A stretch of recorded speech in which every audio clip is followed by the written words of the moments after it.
Alors commençons par cette première sous-partie qui nous permettra de comprendre le déroulé de l'oral. Alors on imagine que votre dossier est fini, que vous l'avez produit en plusieurs exemplaires et que vous êtes dans cette phase où vous vous préparez effectivement à l'oral.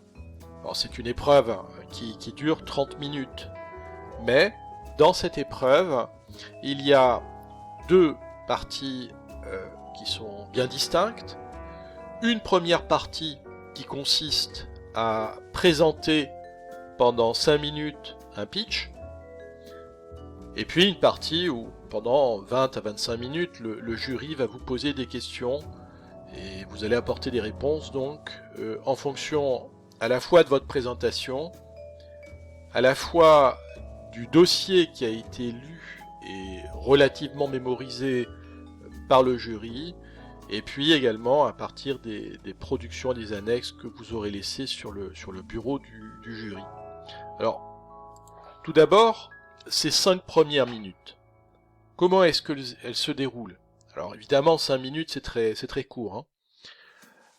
Comme vous voyez, j'ai présenté un tableau qui permet d'avoir une idée. Tout en bas, vous avez les secondes, alors c'est vraiment approximatif, mais qui permet d'avoir une idée de la manière dont on va mener son oral, ces 5 premières minutes en tout cas. Alors durant ces 5 premières minutes, évidemment, il faut d'abord vous présenter. Je m'appelle un tel, mon prénom, éventuellement... Si entre le bac et puis la première année de BTS, vous avez eu une activité professionnelle, vous avez eu des activités particulières, vous pouvez effectivement en parler vraiment en une fraction de seconde. Ensuite, on passe à la présentation de son entreprise. Là aussi, vous voyez, je vous propose de présenter ça en une trentaine de secondes. Et je vous propose de vous appuyer sur 3 annexes qui sont la fiche d'identité de votre entreprise, son historique et la plaquette, voire le catalogue de l'entreprise.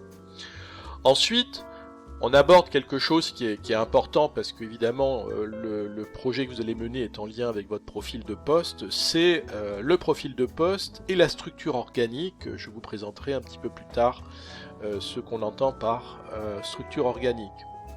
On retrouve effectivement ces 2 éléments-là et vous voyez que le temps consacré est un petit peu plus long car il faut remettre à la surface de l'esprit du jury certains éléments de votre dossier, notamment le rôle que vous jouez dans l'entreprise. On arrive ensuite, après on va dire presque 2 minutes, à la problématique, celle qui vous a amené à réaliser un projet. Alors, plusieurs aspects sont traités, plusieurs points sont traités. Quel était le besoin, quels étaient les risques identifiés, quels étaient les dysfonctionnements en matière de qualité, puis la manière dont vous avez identifié et évalué ces risques ou ces dysfonctionnements. Alors on voit qu'en termes d'annexes, on peut effectivement présenter différents documents, des photos, voire même des photos, et puis enfin des productions, c'est-à-dire des choses que vous avez réalisées vous-même, des livrables, dans lesquels on doit pouvoir trouver le diagnostic financier, une matrice de criticité, et puis la note de cadrage qui vient normalement conclure cette partie de diagnostic et d'évaluation. Théoriquement, la note de cadrage nous conduit vers l'idée du projet que vous voulez mener et est articulée de manière cohérente avec les parties 1 et 2 de votre dossier écrit.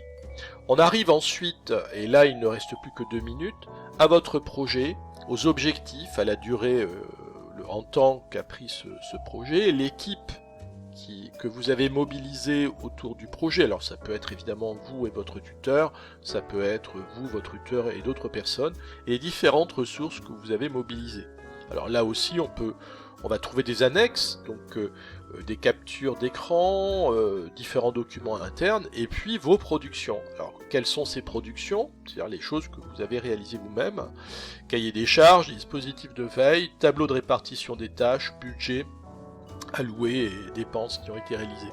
Enfin, vous concluez en indiquant les résultats obtenus, les compétences que vous avez acquises et puis les actions correctives. S'il fallait rejouer ce projet une autre fois, eh bien, que ferait-on? Et ensuite, effectivement, on va passer aux questions-réponses. Voilà pour cette première sous-partie.